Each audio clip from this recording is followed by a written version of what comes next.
You guys loved that last deep cleaning, so I'm gonna show you step by step how Ari and I deep cleaned this kitchen for free that had not been cleaned in almost 30 years. From first glance, it doesn't look too bad. Normally there are dishes piled sky high, but unfortunately, I think because of the state of his kitchen, this poor old man was living off of protein shakes and milk. And clearly Coca-Cola. I am not exaggerating when I tell you there were hundreds of pop and milk containers. It was heartbreaking how many had expired 3 and 4 years ago. While I suited up and worked on getting all of that in the garbage, Ari started up high and began working on the cabinets. Now, both the older man that lived here and his daughter are heavy smokers, and clearly they did smoke inside. So absolutely everything, ceiling to floor, was covered in grease and nicotine and dust that had accumulated over the past almost 30 years. Now, since we were doing this free cleaning in Paris, France, we didn't have a lot of our normal supplies that we use, but we did have an endless supply of Cif cream and scrub daddies, which was honestly exactly what we needed because this stuff was thick and caked on. There was so much that we actually had to scrape, and if this doesn't convince you to stop smoking inside, I don't know what will. Just the mixture of the nicotine from the smoke along with the dust that had sat for so long made it incredibly difficult to get off, and it was literally ceiling to floor. Even the stove front had to be scraped. In all of my cleanings, I have never seen a yellow kitchen turn completely white before. But after a long, hard day's work, 30 bags of garbage, way too much scraping, and Auri almost scrubbing her poor arm off, I would like to present you the before and afters of the greasiest kitchen we have ever cleaned. These before and afters make my heart so truly happy, right down to the rugs and the plants and the home decor that we bought him. This place can finally feel like home for him again after 30 years, and now he can get the proper help he deserves in the comfortable home that he deserves. Thank you guys for watching, and make sure you follow for more.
Here's the deal. My husband and I are renting an older home with an older kitchen, and yes, the grouts are disgusting. It honestly probably just needs to be redone, but something in me wants to try so hard to clean these, so that's what we're gonna do. Let's compare 409 to soft scrub, and we're gonna scrub it with a toothbrush. That's the kind of dedication I want to put into this. Growing up, we actually used to do this on a monthly basis, so my mom would be very proud. Okay, let's get started. We're gonna do the 409 first. I'm actually really disgusted, but yet satisfied at how much dirt was coming up as I was scrubbing this. I mean, seriously, look at that buildup. Okay, let's rinse and then repeat with the soft scrub.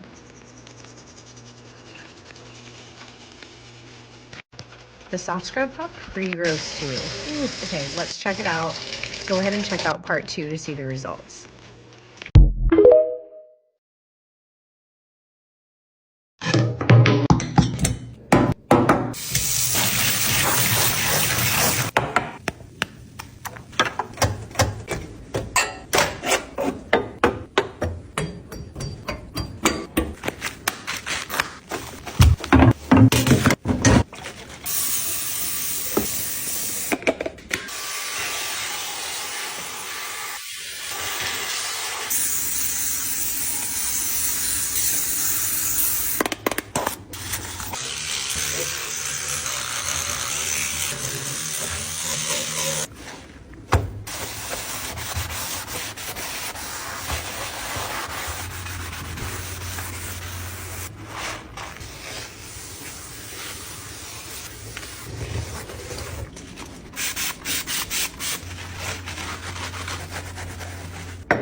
So it's that time again when the washing machine needs a really good deep clean. I did wash the dog's beds yesterday, that's why there was so much dog hair in the machine. So I always start off with some fairy and just give it a really good scrub down, making sure it's getting all the seals and get all the little bits out. I then saw this little hack on TikTok for the grooves, but there was nothing in there anyway. I then make sure that everywhere has had a good scrub, and then I take the drawer out, spray and scrub it all down. The mould in here builds up so quick, so I did see the hack with the cocktail stick and this worked an absolute dream.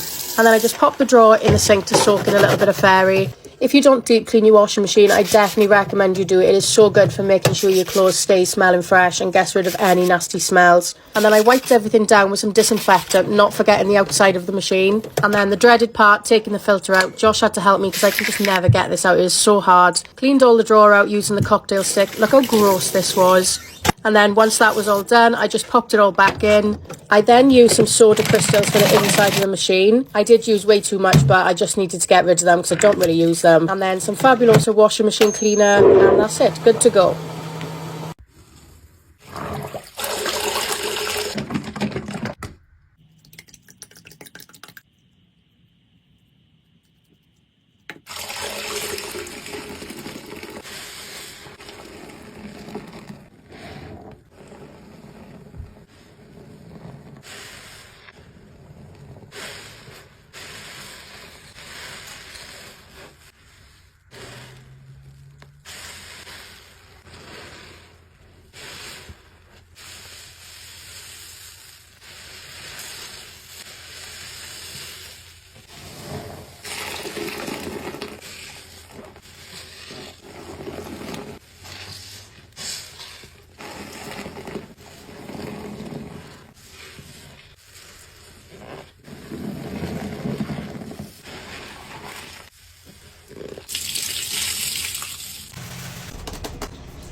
If you're scrolling right now and you see me, just say hi.